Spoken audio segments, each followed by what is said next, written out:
Я счастлив, что я родился в деревне. Деревня называлась Демидово, на реке Шексна. Это Шекснинский район, Вологодская область. Вот. Ну, там немного пришлось пожить-то. Ну, деревня была не очень большая, но и не маленькая. Детей было моего возраста много, жили радостно, играли, зимой катались на лыжах, на коньках. Летом мы с реки не уходили по берегу. Это целый день с утра до вечера. Купались. В общем, детство было радостное.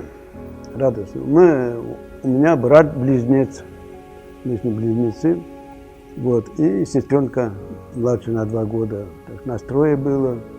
И, в общем-то, нормально все было. И перед войной деревню выселили. Как раз после финской войны там заняли часть земли, и это надо было заселить. И вот все затопляемые деревни переселяли туда. И шли туда дома, говорит, это самое, быстро выселили. Все, что можно было взять с собой, взяли.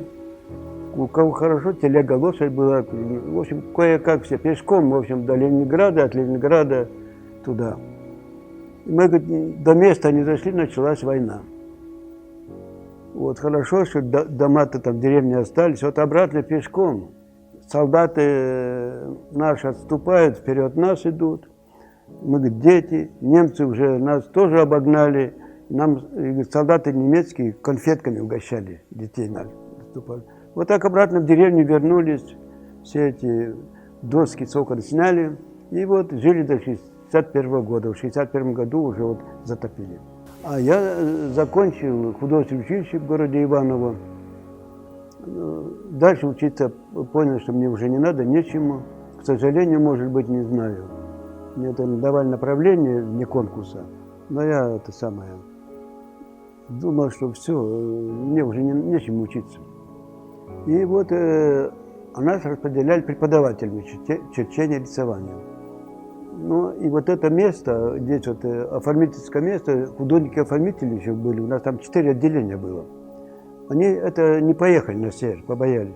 И осталось это место. Я, значит, попросил администрацию училища, чтобы мне дали, я преподавать не хочу, говорю, не то, что не умею, а не хочу.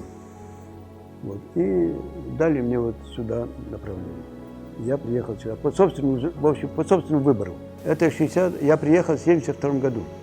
Закончил, диплом защитил, в 1972 году я 15 августа приехал. Я, в общем-то, художником-оформителем поработал где-то год. Но не мое это дело. Для меня это живопись, это все. Рисовать, а оформлять я не умею. Я сейчас не могу нормально написать ничего от руки. Сам даже с трудом разбираюсь, я написал. И потом я, значит, так, в 1972 году приехал, и в 1973 году осенью меня приняли на работу в культпросветучилище. Еще стоял деревянный дом двухэтажный, где-то напротив Родина. Театр Родина, где сейчас банк или что-то стоит. Вот там было училище, я там начал работать. Вот. А потом, по-моему, в этом здании года 2 или 3 поработали. Потом мы переехали уже в новое здание, вот, где там филармонию построили, потом пристроили там филармонию. Вот там я работал. В целом я 8 лет отработал. Если бы не живопись, я бы остался, мне нравилось это дело. Ну, там уже взрослые, ученики уже взрослые, и было как-то легко. Потому что я не чувствовал разницы в годах. Мы друг друга понимали, и было легко. А в армию я поехал, значит, у нас же осенью на катушку отправляли. И вот я отказывался, потом думаю, давай-ка я поеду. С собой этюдник взял, бумаги взял, и в армию приехали. Черт побери, думаю, надо же, как будто я в Сибирь, в деревню вернулся. Она у нас на реке Шексна, здесь на Вычегде. Ну, почти все, только, ну, 1 к 1 моя деревня. Да. Мне посчастливилось, я в Болгарии 2 раза работал на Принеле. Ну, в Болгарии я не почувствовал за рубежом. И, ну, нормально, там в Германии был художник, потом еще откуда-то были. В общем, мы работали, но меня немножко удивило в том, что там художники не работают с натуры. Фотографируют, только фотографии, а в мастерской уже по фотографиям шлепают, там все придется.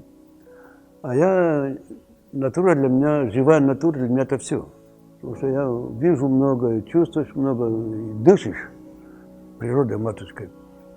И все люди приходили, они первый раз видели художника, тыкали пальцем, все это, как это, что это такое.